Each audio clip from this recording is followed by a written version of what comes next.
Hello, and welcome to episode 3 of USA Battle Royale. But without further ado, let's get right into the video. First event of this video, Wyoming will be invading to their northeast.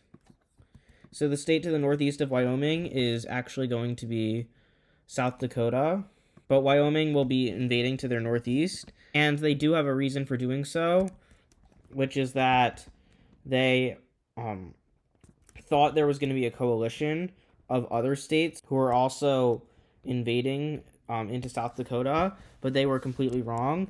And as soon as South Dakota realizes this is happening, they start pushing Wyoming back, and Wyoming is probably one of the weakest states. They still have a lot of land area, but with the combined might of Nevada, Idaho, and of South Dakota, Wyoming is not going to be able to stand up to scrutiny. So before things get too bad for them, they'll surrender. So Wyoming will lose most of their territory, and for defense against the Pink Alliance in the future, they will officially join the Green Alliance with Colorado, bringing that alliance's membership up to 4. Next up, South Dakota will be making an alliance with Mississippi. So all this actually entails is Mississippi joins the Pink Alliance. And the reason Mississippi joins the Pink Alliance is because they're afraid of Texas invading them. So that's a pretty simple event. Then Alaska will invade to their southeast. So the way things are going to work with Alaska and Hawaii is that we're just going to assume that Alaska has taken a sufficient part of Canada such that they can invade into Washington, or Canada is just letting their troops move through there because they want to see the U.S. burn. Obviously, for Hawaii, everything will be naval, but that's how it's going to work here. So Alaska, I'm not going to color in all of Alaska, you understand that's Alaska, is invading into Washington.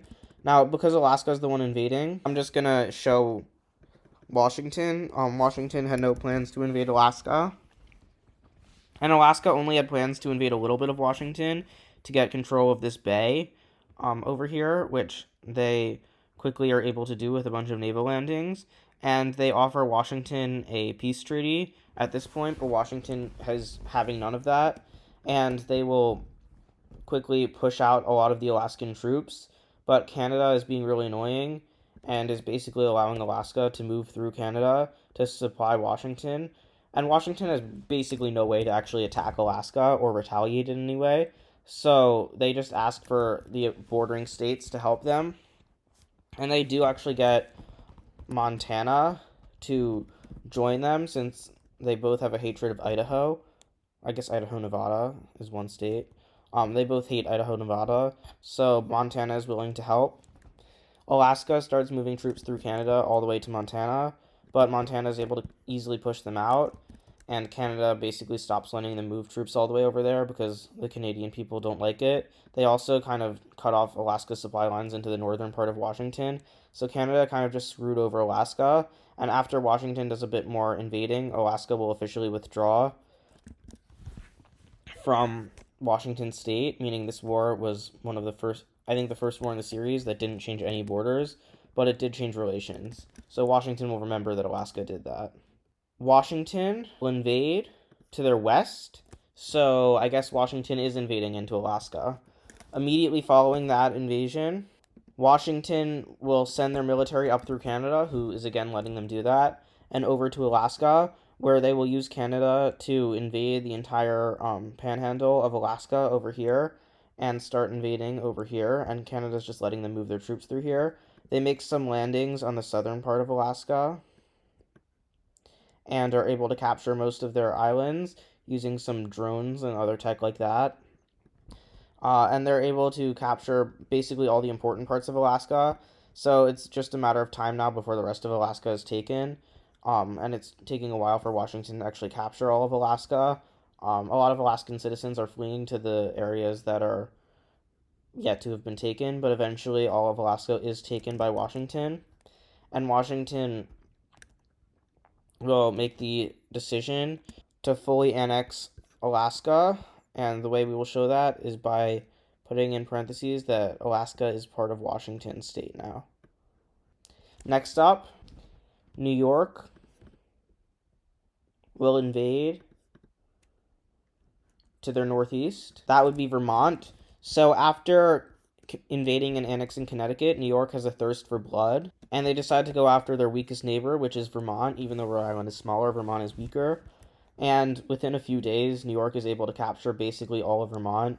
The Vermont government is just not able to resist New York very effectively, and was not prepared for the invasion, even though they definitely should have been.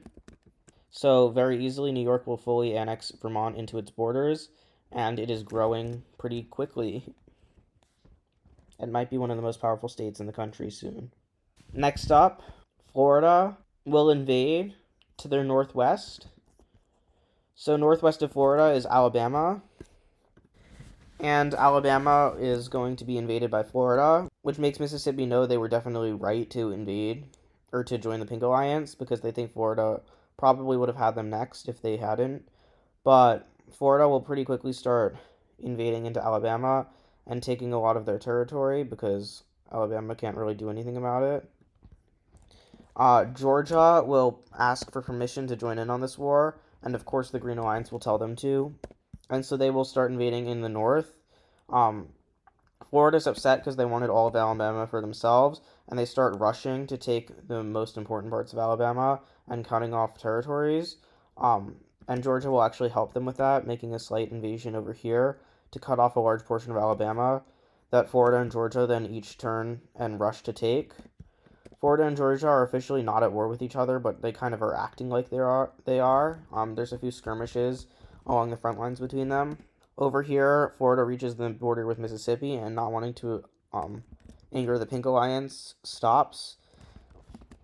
However, they take all of this territory, and before long, all of Alabama has fallen. And Alabama has been fully destroyed by Florida and Georgia, who do not like each other. Next up, New Mexico will invade to the north. So the puppet governor of New Mexico is overthrown by his own citizens, and New Mexico is liberated from basically a dictatorship. Colorado starts threatening New Mexico and being really mean to them. So New Mexico will do what they want to do, which is rejoin the Pink Alliance and begin an invasion into Colorado, which the Pink Alliance instantly condemns, and New Mexico is actually thrown out of the Pink Alliance. However, they continue invading Colorado on their own, and it doesn't really go well because Colorado, let's just say Colorado is more powerful than New Mexico, and Colorado has friends that might be willing to help out, and by that I'm talking about Texas, who jumps in on the war and is technically doing this to help out Colorado, or at least in name they are, but really they're just doing this for their own glory. And Texas is way more powerful than Colorado, and by the time Colorado finally pushes New Mexico out of their own borders, Texas has basically taken all of the rest of New Mexico, and New Mexico tries to surrender, and Texas is willing to accept that, but Colorado isn't, which means Colorado will end up getting all the rest of the territory for themselves, and anything that Texas didn't claim in the surrender treaty is taken by Colorado, which kind of angers Texas and worsens their relations. And this is what that looks like. So Texas and Colorado are both continuing to get more powerful. Next up, New York is invading to their southeast. The state to the southeast of New York is Rhode Island. So in a silent operation that New York doesn't even let escape until it's finished, they will, within literally a day, seize the entirety of Rhode Island, which did have an army, but the army wasn't able to fight back, and a lot of them just surrendered before the war even happened because they knew what the outcome of the war was going to be. The governor wasn't able to get their troops to help them out, and so New York annexes Rhode Island without any of the other states even knowing about it. But New York is starting to become a pariah in the Northeast, with all of the other states in the region really just hating them. Next up, Wisconsin will be invading to their north. So Wisconsin will be invading into Michigan. And while it looks like this is the Pink Alliance basically violating their ideals of not invading. What this actually is the Orange Alliance was going to strike them first, so they're going to strike first. Michigan had been spotted flying planes over Wisconsin's airspace, and the Pink Alliance gives them the go-ahead to start invading into Michigan. They very quickly do pretty well compared to how one would expect them to do, because Michigan was not prepared for this and also was just not defending their Upper Peninsula very well. Because what they were prepared for was Ohio, West Virginia invading into them from the southeast. And so they had their armies ready for that. And because of that, they go back to the front line Michigan and set up, but not any further. Indiana is also not able to do anything and is quickly getting crippled by Illinois, as Ohio refuses to help them out since they're not part of the Pink Alliance and disagree with the Pink Alliance's ideals. Michigan sends a bit of troops into Indiana, but they're doing better on that front. Wisconsin, on the other hand, is doing pretty well against Michigan, and Illinois has basically signed a truce with Wisconsin because they don't want Chicago to be taken by Wisconsin, since it's by far their most important city, and it's really close to Wisconsin. They would prefer to keep the fighting away from Chicago, and they basically have an agreement with Wisconsin that'll do exactly that. Michigan decides to basically abandon their Upper Peninsula since not really many people live there, and most of the people who do live there are Wisconsinites. So fairly quickly, Wisconsin will be able to take large portions of the Upper Peninsula from Michigan, who is focusing much more on the Lower Peninsula, but a little bit of the Upper Peninsula will be saved as the army of the Upper Peninsula had retreated all the way over to here.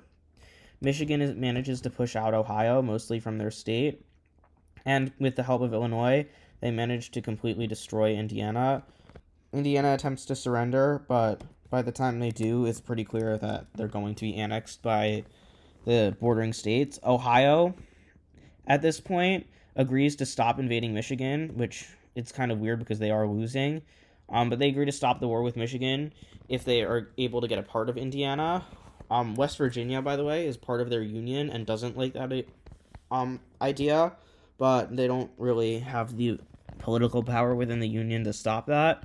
And so that is a deal that is agreed upon. Wisconsin is therefore put in a pretty bad predicament, as Michigan now has its full power to use against Wisconsin. And so Wisconsin basically makes a deal with Michigan where it can get its original borders back, and won't take any more, and will withdraw from the rest of the land. And Michigan reluctantly agrees to that. So let's see what that looks like. So this is what the new borders look like. I know this isn't the exact borders, but it's close enough. And this is what the borders of Indiana look like post-war.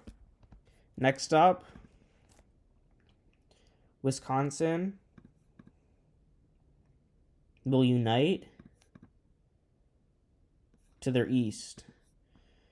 So in a shocking turn of events, the government of Wisconsin agrees to unite with the government of Michigan as long as both of them leave their respective alliances. And this is shocking to the outside world, but the governments of both states were well aware that it was going to happen. It was basically part of the deal that ended the war between them. It would be that they would unite into one state and have political unity between them. So what basically happened is the governor of Wisconsin betrayed his own state, because the governor of Michigan was basically threatening him. And so the governor of Wisconsin basically said, fine, why don't we do the treaty that I actually said? And Michigan was like, we can say that's the treaty, but then shortly afterwards, you're going to submit to me fully. And so the governor of Wisconsin basically the first thing that happens is the governor of Wisconsin becomes like basically a vassal of the governor of Michigan. But after the people sort of rebel to that, they agree on this union idea, in which it's technically a union, but it's also kind of dominated by Michigan. Hence why I just did that entire spiel. So that's what happens here. Next up, Kansas will invade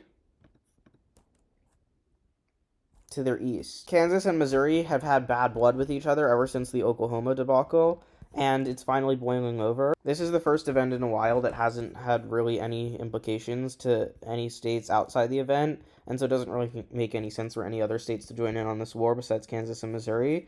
But Kansas is putting all of its military towards this choke point that would cut Missouri off from Oklahoma, and Missouri is also putting all their military there.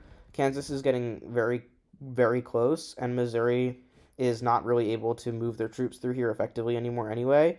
And it's at this point that Kansas starts their assault into Oklahoma to try and get Missouri out of Oklahoma. And realizing they're about to lose this passage, Missouri will withdraw all of their forces from Oklahoma, basically ceding it to Kansas. And this is the beginning of the war. Kansas will then start brutally occupying Oklahoma, making them wish they were part of Missouri again. As they start using this front line that they already have to invade into Missouri, Missouri is sort of trying to get other states to join in on this, but sort of isn't. And after they see the writing on the wall, they'll surrender to Kansas so that they don't get destroyed fully. So let's see what the peace treaty looks like. And through this peace treaty, Kansas takes all of Missouri and Oklahoma, and Missouri is restored to its original borders, which makes Missouri really upset, but Kansas really happy. For the final event of this video, Minnesota will be invading to their east. So the state east of Minnesota is Michigan, Wisconsin. And Minnesota basically starts this invasion with the explicit purpose of liberating Wisconsin from Michigan. And they make that clear by only using the Great Lakes to invade into the Upper Peninsula of Michigan rather than invading into Wisconsin's territory. They have a pretty strong naval advantage. And from here, they're able to invade into territory that was part of Michigan and never part of Wisconsin, cutting Michigan off as they basically pray for Wisconsin not to fight back from within the Union. And surprisingly, Wisconsin doesn't really fight back, allowing Minnesota to do a lot of the work, as Michigan hadn't been supplying the Upper Peninsula that was supposed to do with Wisconsin's job. And now Michigan realizes that it had basically been relying on an unstable ally as Wisconsin officially declares its independence from the Union and even joins